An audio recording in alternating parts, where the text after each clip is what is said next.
Oke teman-teman, ketemu lagi kita ngobrol-ngobrol santai tentang voli Indonesia. Tapi sebelumnya selamat Lebaran buat teman-teman semua yang merayakan Idul Fitri tahun 2026 ini.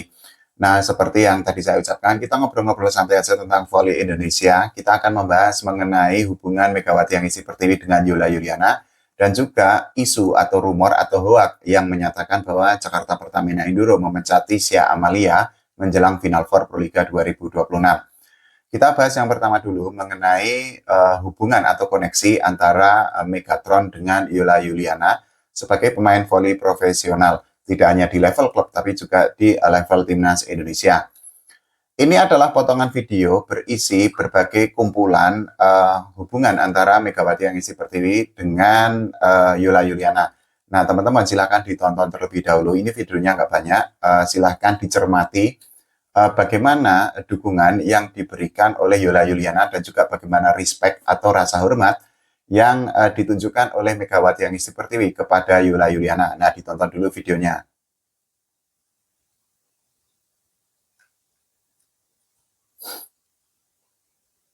Buat Megawati tersayang, semangat terus, kamu keren banget. Kemarin udah dapat predikat MVP juga di last game kamu. Kamu makin improve juga di sana. Indonesia bangga punya kamu. Semangat terus. Salah satu pemain kita nih lagi main di Korea dan dia dapat MVP segala macam. Makanya Siapa namanya? Megawati. Nice. Nah, barusan adalah potongan video berisi berbagai momen kedekatan hubungan antara Yola Yuliana dengan Megawati Aniesi Pertiwi. Dari berbagai video potongan tersebut kan kita sudah bisa melihat bahwa sekali lagi tidak ada masalah apapun antara Megawati Aniesi Pertiwi dengan Yola Yuliana sebagai pemain voli profesional. Bahkan ini yang perlu digarisbawahi ya teman-teman semua, bahwa yang pertama Yola Yuliana itu selalu mendukung karir Megawati Aniesi Pertiwi. Yang kedua, ini yang tidak boleh dilupakan itu adalah Megatron sebagai junior dari Yola Yuliana itu menunjukkan respect atau rasa hormat kepada Yola Yuliana sebagai seniornya di voli Indonesia. Video tadi sebenarnya sudah cukup gamblang untuk menjadi counter bagi para volley-mania, khususnya para penggemar Megawati Aniesi Pertiwi yang percaya terhadap berbagai konten yang menyatakan bahwa Yola Yuliana iri dengan Megatron atau berbagai konten hoak yang menyatakan bahwa Yola Yuliana itu tidak suka dengan Megawati Aniesi Pertiwi, atau juga berbagai konten-konten palsu, konten-konten yang tidak akurat, tidak bisa dipertanggungjawabkan, yang isinya itu menyudutkan Yola Yuliana, tapi di sisi lain kontennya itu meninggikan Megawati Aniesi Pertiwi. Ditegaskan juga bahwa memang tidak ada masalah apapun kok antara Megatron dengan Yola Yuliana. Dan tadi kan kita sudah bisa melihat ada beberapa momen ketika misalnya Megawati Aniesi Pertiwi itu bahkan sampai cium tangan kepada Yola Yuliana.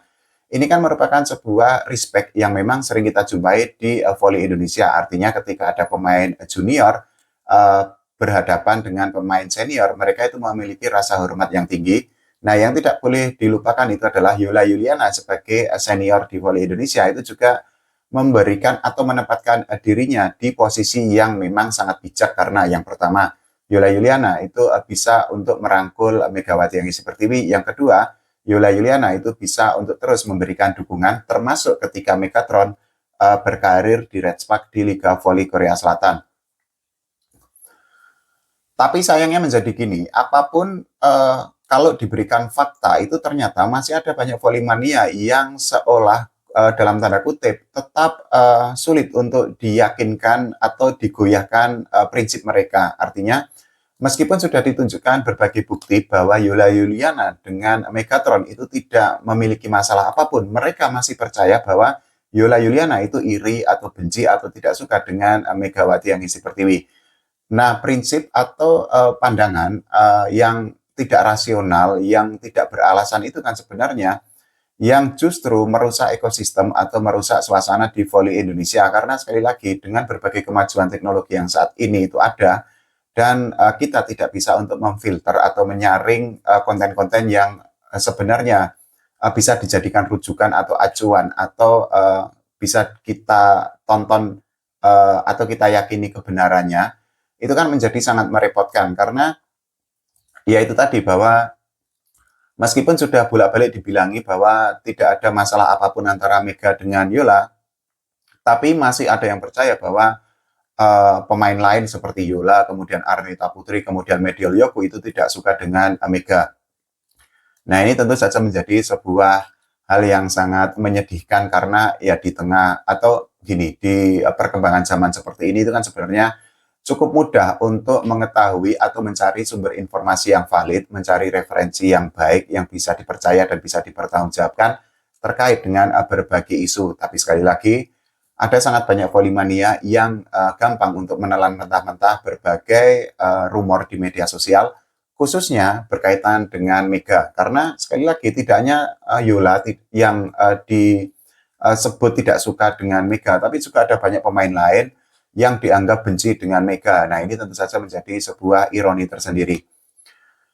Nah, ini kita juga perlu membahas mengenai Tisha Amalia di Jakarta Pertamina Enduro. Jadi, Tisha Amalia itu kan juga di hoak atau terkena kabar yang sangat fatal kebohongannya karena Tisha Amalia itu dikabarkan dipecat oleh Jakarta Pertamina Enduro menjelang Final Four Proliga 2026. Nah, ini adalah pernyataan resmi yang sudah disampaikan oleh manajemen Jakarta Pertamina Enduro oleh Pak Yori Prayogi. Jadi beliau itu menyatakan bahwa kabar atau konten yang menyebut bahwa manajemen Jakarta Pertamina Enduro itu memecat Tisha Amalia itu adalah konten hoak.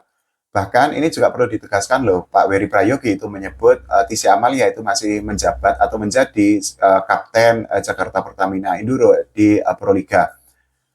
Yang tidak kalah penting juga dari pernyataan yang disampaikan oleh beliau itu adalah manajemen Jakarta Pertamina Enduro itu menyatakan berbagai konten yang menyesatkan itu adalah konten-konten yang dibuat menggunakan teknologi deepfake. Artinya, konten-konten itu merupakan konten gabungan-gabungan misalnya dari video ataupun dari gambar dan disunting sedemikian rupa, dibuat sedemikian rupa seolah-olah Tisha Amalia itu yang ngomong. Padahal isi di dalam konten itu sebenarnya Tisha Amalia itu tidak ngomong apapun.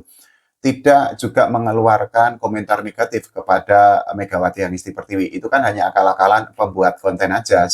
Tujuannya ya biar engagement-nya naik, kemudian view-nya naik, kemudian mendapatkan atensi dari para penggemar Megawati Hanisti Pertiwi.